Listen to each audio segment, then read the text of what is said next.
Hey guys, welcome to my channel. Today I'm super excited because I've just had this deck arrive in and I thought I'd unbox it on here without looking at the cards first, and then maybe, we can kind of go through it together and you can leave comments to say what you like about it and what you don't like about it. This is the brand new deck by Beth Silonen, and it's the Ravyness Drakon Tarot.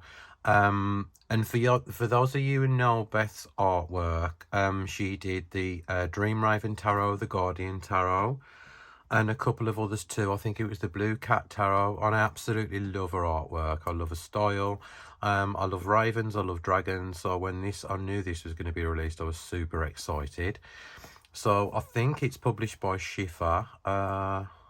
Is it? I don't know yet. It doesn't say so on the box. It says, sometimes people walk into our lives, sometimes they fly in upon a dragon's wing.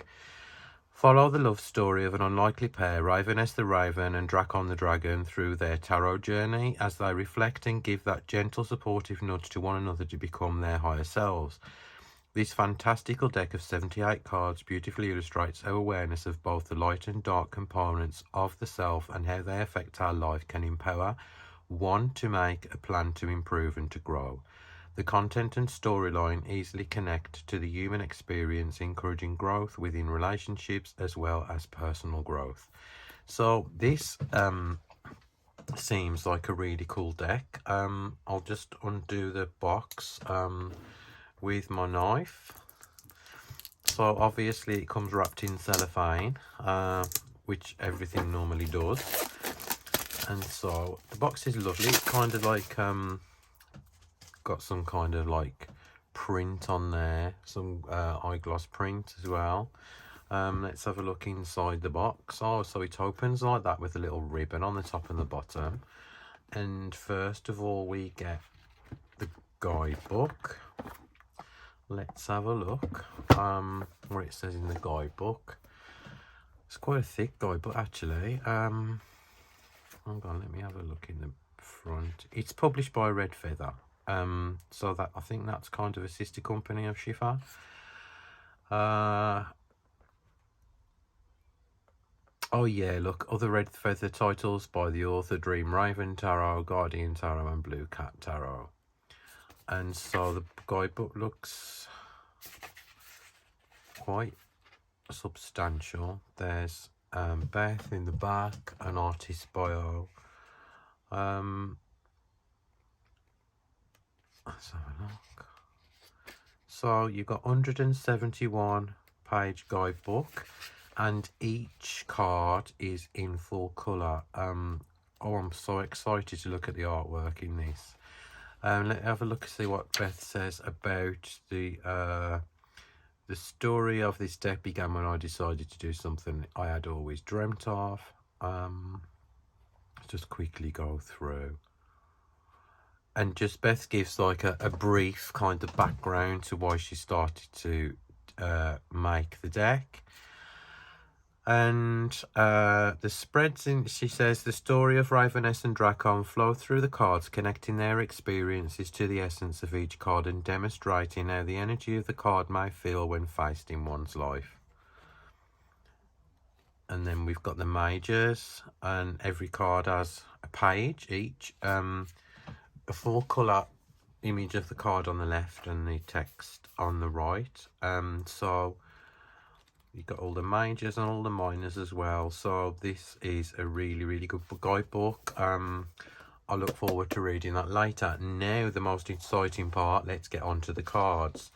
I'm praying that it's not on that hideous cardstock that Schiffer are known for, which is like super glossy, super shiny. It sticks together. So let's have a look. No, it's on matte cardstock. Put the box aside.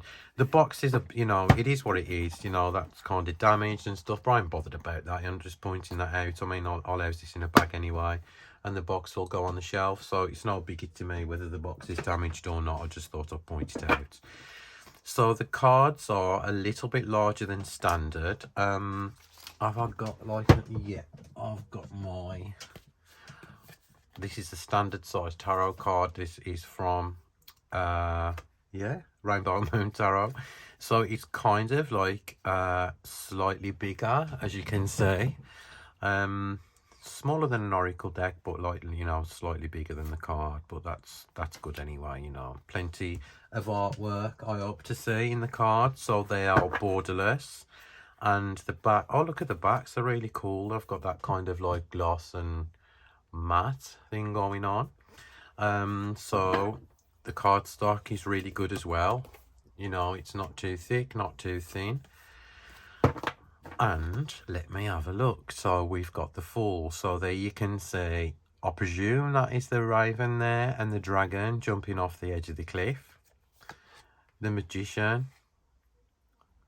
Oh, the artwork is beautiful. You know what? It reminds me very much of, this will be a good companion deck to Monica's Shadowland Tarot. So I'd look forward to using them both together. There's the Raven as well. So I presume that the Raven is in kind of like, yeah, the Raven's in there as well. What an absolutely beautiful deck. The Empress there with her little dragon babies. The Emperor. Oh, it's so lovely. I am so glad I got this deck. You know, looking at it so far, it's kind of whimsical as well, so it'll be suitable for like the younger reader. There doesn't seem to be any threatening kind of images yet. And it reads very well. It looks to me like it reads very much like a standard Rider-Waite-Smith deck as well.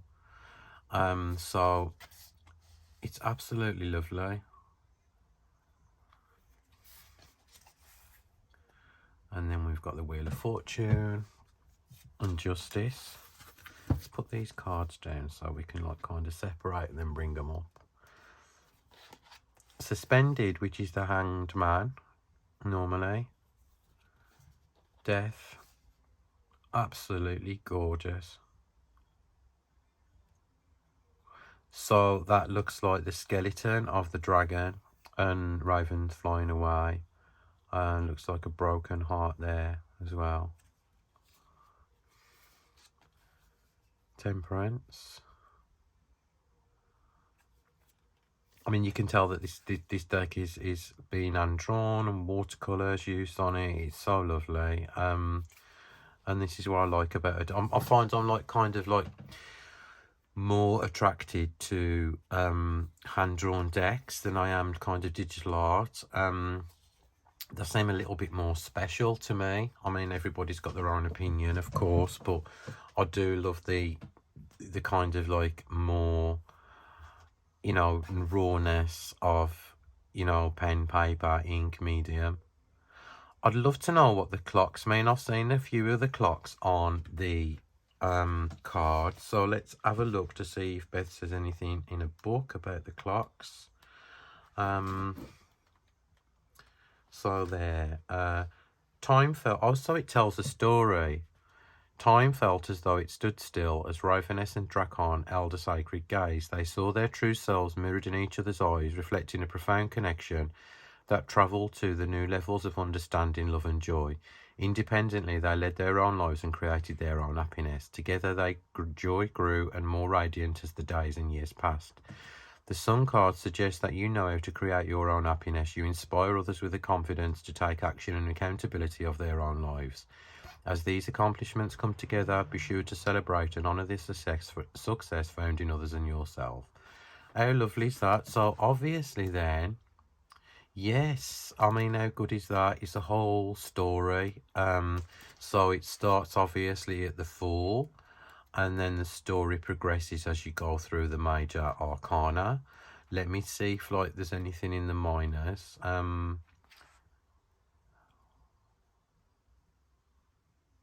Time. Yeah, it does, yeah. So it's a different story for each character in the minors as well. So I love this kind of concept, because if you're new to tarot, it helps you kind of get the meanings as you can relate them to a story. The Mythic Tarot back in the 1980s was the most incredible deck, because like, I mean, it relied on the Greek pantheon and the Greek myths, and I still remember all the tales in that deck to this day. So they do kind of stick with you. I think stories, fairy tales, myths like stick with you throughout your life. So I'm really looking forward to like looking more in depth at the story later on. These are the same kind of like entities that are in the Guardian Tarot. So it's nice to see these make a reappearance in this deck as well. So there's the World, the Ace of Cups. The artwork is incredibly beautiful.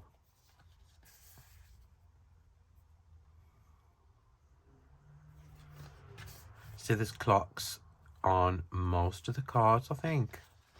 Well, there is what I've seen so far anyway. So as you can see, you know, you can kind of get the same like Rider-Waite-Smith meaning from this card. Just by looking at the illustration there. 3 cups standing, 2 cups spilled. 6 of cups there is absolutely beautiful. And the 7. You've got runic symbols on these cups instead of like, you know, things what are normally in the Rider-Waite-Smith. The 8 of Cups, where you can see Drakon is flying away. Gorgeous, gorgeous, gorgeous. More symbols on the cups here as well. Oh, look at that little dragon hatching out that egg.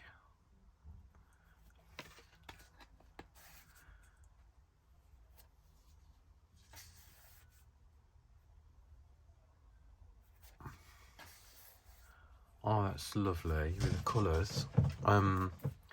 Really, really lovely.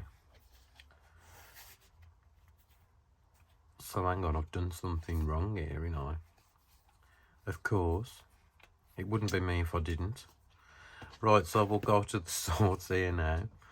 So we've got the Ace and the 2.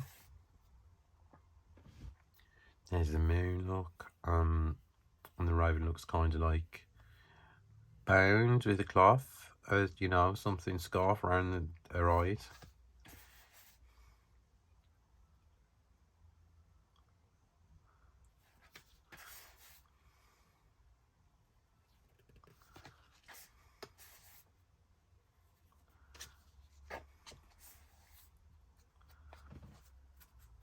I love that sky that it's going from, you know, like dark to light, and you can see that the dragon's travelling.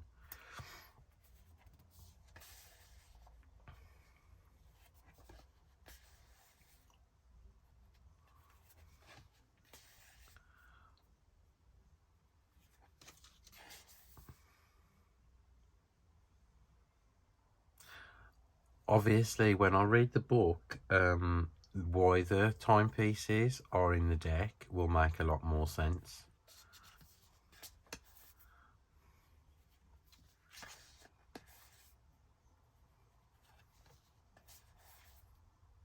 Oh, it's just gorgeous, honestly. I know somebody who's going to really, really love this deck. It's going to be Levi, Masculine Intuition Readings, because I'm sure that Levi's got the Dream Raven Tarot. And who doesn't like, you know, a bit of myth and fantasy in a deck sometimes, you know. It's nice for a bit of escapism, and, you know, I can, you know, a lot of you know me know that I prefer kind of animal nature-based decks anyway. Even if, you know, a dragon isn't an actual animal, it still falls under that category for me. And I just love it. It's just such a lovely, lovely deck. The colours, the artwork, the cardstock, everything. See, these are the like kind of like entities again at the Guardian Tarot. So I wonder if there's anything about that in the guidebook. And check out the Guardian Tarot. It's a really strange little deck, but like super cool. And I've never seen like kind of artwork like it. And obviously the Queen and the King, you've got the fieriness of the suit. And now we're on to the last one, which is the Pentacles. Oh, look at that one. Like in Lemnis, that sign.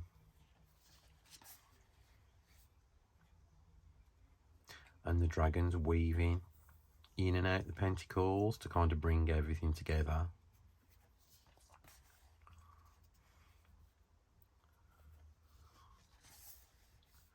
More of the guardians from the Guardian Tarot.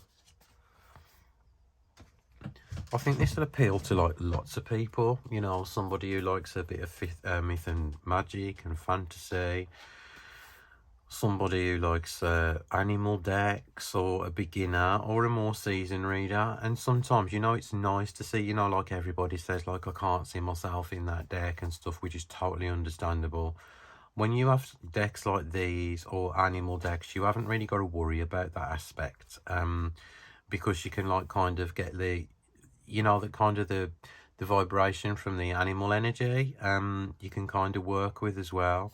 And I think it's nice to kind of like just look at something, you know, with fresh eyes and see if it can be, you know, used as a tarot deck, you know, especially if you're using decks with people in all the time. It's nice to kind of like do something different and use a different kind of deck.